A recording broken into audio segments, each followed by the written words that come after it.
आजकल तो डलते चलते बाबूजी यार भतार बदलते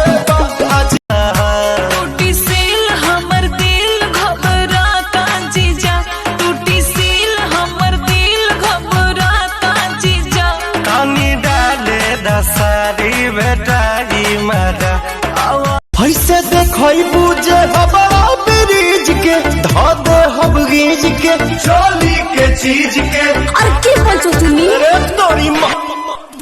हाल नाच देखी आइल बारो देख बैठ के ढेर जोनी बोला बाबू हम साइट के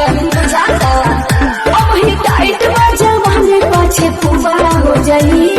तो बतिया मान ले आज पूरा करके जाइब अपन दर्द दिल के बढ़ा के गई रो गई संग धरा के गई आइली तई में 4 दिन खातिर बाकी हल्फा मचा तखा के मुर्गा पी के बियर बोलल जाई हैप्पी न्यू ईयर खा के मुर्गा पी के बियर बोलल जाई हैप्पी न्यू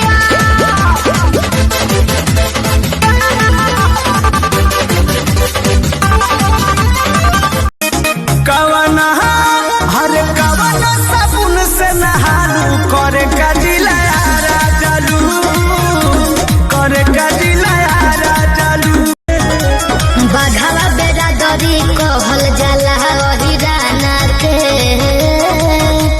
लभर हमार हो जदू बंसी घराना के एहो जतिए बारांद हो मालूम बाजमाना के लभर हमार हो हिरान घराना के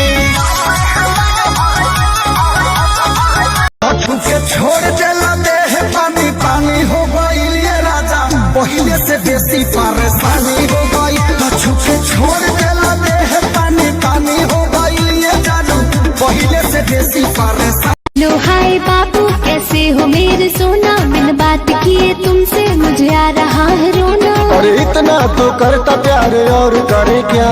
सुनो ना, बोलो कॉल करे क्या? क्या कॉलिंग